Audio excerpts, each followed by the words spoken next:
Greetings, IMSA enjoyers, and this is the race that had to take the cancelled Bahrain GP's place. More specifically, the 2026 Bahrain GP, and the reason why it's cancelled is, I'm not going to explain it here. I'm not going to get into politics or anything. This is supposed to be a politics-free series. But anyways, speaking of cancelled, the O'Reilly Series qualifying at Kansas also got cancelled due to the weather. Dang it! But anyways, this year's IMSA race at Long Beach begins with Yellow jumping to the lead. One of the Dragon Speed Corvettes loses control, and the race gets yellow flagged. The race restarts with Yellow continuing to lead. Vanderheim comes down to pit road to do the driver change and get some fuel. Meanwhile, in the GTD field, Wickens and Formal battle for the class lead. Despite the fact that Lamborghini has a new car for 2026, some teams are still using the old Huracan.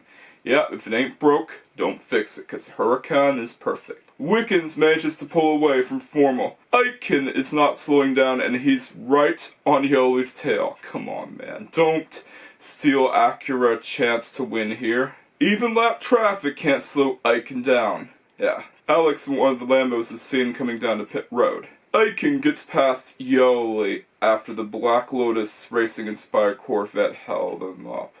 Oh, come on, man. Really? That's some dirty work right here. The Dex Lamborghini has mechanical issues. The number 10 Wayne Taylor Racing Cadillac makes a fuel stop. Aitken now has a 3.5 second lead gap. Holy crapper, how is he getting faster? I want Yoli to win. Yoli is starting to cut Aitken's lead gap, but Aitken manages to gain it back. Ward comes down to pit road as he has issues with tire pressure monitoring. Yeah, that's something in IMSA that I'm not used to seeing in other motorsports. The fact that you can get penalized for incorrect tire pressure monitoring and stuff like that. I guess it's a thing in endurance racing. Yeah, I'm not that much familiar with endurance racing, to be honest. But I have seen a few endurance races, though. Aitken then comes down to pit road to do the driver change, and they didn't bother changing their rear tires. Wittmann also comes down to pit road. 3 GTD drivers make their pit stops, and Wickens loses the lead to Hansworth due to a Hans device issue and being held up in the pits due to the driver change. Eng gets into the tire barrier and gets taken out by L. Van Four, and the race gets yellow flagged. Dang it! Yoli also made a pit stop during the yellow flag period. Delatraz is now in the lead, but he'll lose it as he had to come down to pit road. Van der Zandt is back in the lead, but anyways, the race restarts with Van der Zandt jumping to the lead. And the number 23 Aston Martin Valkyrie gets dive-bombed by the number 24 BMW. Oh, come on! The race barely just got started. You don't have to do that, man. Like, let people get in a full lap before you get a yellow flag. Save the aggressive stuff for the end. This brings out yet another yellow. Thankfully, DeAngelis was able to get his car back on the track. And Barrichello gets penalized for going too fast on pit road. Dang it, another one? Really? It's even a thing in IMSA and endurance racing, going too fast off pit road. You gotta stop doing that, guys. Pit road speed limits are a thing, and you should abide by pit road speed limits, and they help reduce safety risks and save lives. You should slow down on pit road. You don't need to speed on pit road, man. Just slow down. Also, Juha Maiten took his own life during the Nürburgring 24-hour qualifiers, which is mentioned during the broadcast. This is very sad, by the way. And it goes to show that Nürburgring is such a dangerous track. Rest in peace, Maiten. You might have been involved in a horrific crash, but we'll always remember you for what you brought to the racing world. But anyways, the race restarts with Van der Zandt continuing to lead. Hawksworth comes down to pit road. It all comes down to the battle of virtual energy. In the GTD field, Teltz and Flippy engage in the battle for the lead. Vesti is coming closer to Van der Zandt, but lap traffic becomes a factor. Vesti gets held up in lap traffic. Van 4 is now on his tail. The Porsche Penske cars also have an Apple Music livery. Yes, it's about time Apple showed up again. And I'm glad that Porsche still has a relationship with Apple to this very day. I want to see some Porsche Apple cars advertising the MacBook Neo, because I want to see that in the WC. Well, not the Porsche 963, but the GT3 cars, because Porsche left WC, if you haven't known already.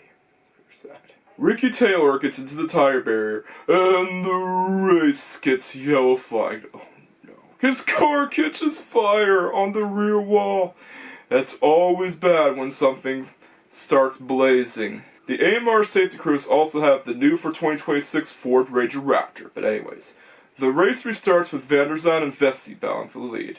Van der Zande starts to pull away. Vanderlyn gets past Heinrich, and he now has to defend 6 from Blomqvist.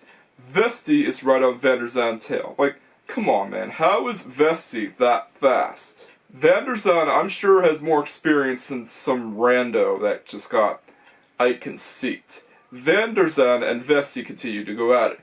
Corey Lewis has contact, gets damage done to his car, and the race gets yellow flagged again. Yeah, you can make a drinking game of how many yellow flag incidents happen. Seriously, every time a yellow flag incident happens, or some aggressive driving happens, take a shot.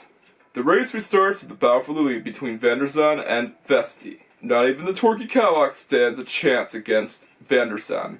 Even when Van der Zande spins his wheels, he still hangs on to the lead. With 1 minute and 40 seconds left of the clock, it's now or never. All Van der Zande has to do is hold off Vesti. It's Cadillac versus Acura. Just like that, the Meyer Shank Acura GTP won Long Beach. Yes! Acura won their title race. That's what I wanted to see. Teltes also won the GTD class. This race gets a 9 out of 10. I'm glad that Meyer Shank Racing finally won at Long Beach. I mean, it's literally called the Acura Grand Prix of Long Beach. They should be able to win here, especially when there's news that Acura might be leaving IMSA and starting a consumer GTP program. But anyways, it is time to sign off. Thank you for watching. If you like this video, then you know what to do. Don't forget to like, comment, subscribe, and hit that notification bell just in case I haven't already done so. Catch you guys next time, and peace out. Greetings, IndyCar enjoyers, and welcome back to Long Beach. This time, the two races, that's the Kansas NASCAR race and the Long Beach Grand Prix, won't be on at the same time. And this will also be good for ratings, so you get a chance to catch up on the NASCAR race. Yeah, it's good that Fox is doing this, so no competition is needed with any other sports. A few guys representing the Honda Team America give off the command to start their engines, and Trey Cool also gets to drive in the multi-seater IndyCar. But anyways, this year's Acura Long Beach Grand Prix begins with Rosenqvist and Award battle for the lead. Rosenqvist takes the lead. Holy crapper, Palou takes second from Award. Even if Palou doesn't win, he'll still take the championship lead. So far, not much is going on except for Rosenqvist continuing to lead. VK comes down to pit road. Newgarden and Robb are next to come down to pit road. Joseph Newgarden is setting good lap times so far. It's amazing that Felix Rosenqvist is beating the dominant force in IndyCar right now. Well, not for long, as you're going to see in a bit. Meyer Shank Racing is having the time of their life.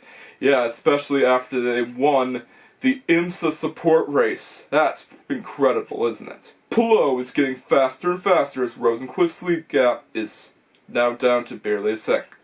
Holy crapper, he might win Long Beach! Award comes down to pit road while Palou and Rosenqvist battle for the lead. The pit stops determine who gets the lead. Palou and Rosenqvist both pit at the same time, and Rosenqvist somehow beats him on pit road. Will Power is next to come down to pit road. Newgarden was in the lead until he decided to pit in. Rosenqvist gets the lead back. We also get an interview with Dustin Mills during the broadcast itself. He is the airjacker for Felix Rosenqvist. Ericsson is out of the race and had issues with his car. There you go. It just goes to show that being in Formula 1 doesn't always guarantee success in IndyCar. Newgarden blows a tire and he might have to come down to pit road. Even on lap 56, Rosenqvist continues to lead. a piece of debris appears on the track, and the race gets yellow flagged. But anyways, every single driver that is on the lead lap comes down to pit road. This time, Alex Palou wins the race off pit road. Yeah, you cannot beat Alex Palou. Like, I always thought that Kyle Kirkwood was the dominant force on street circuits. That's why I always expect him to win on street circuits. But this time, that's not the case. Now, that is the Alex Palou pit crew that I expect to see. The kind that are always determined to get him back on the track as fast as possible. That's the Palou pit crew that I always want to see. The race restarts with Palou jumping to the lead. Rosenquist now has to defend second from Palou's teammate Scott Dixon. Meanwhile, Rasmussen and the son of Michael Schumacher, Mick Schumacher, bow for 16th. More proof that being in Formula 1 doesn't always guarantee success in IndyCar. Seriously, Mick Schumacher was a lower tier Formula 1 driver, and he's not even that great in IndyCar. Just because you are in Formula 1 and have a super license doesn't mean that you will be successful in IndyCar. That is a lesson for some Europeans out there to learn.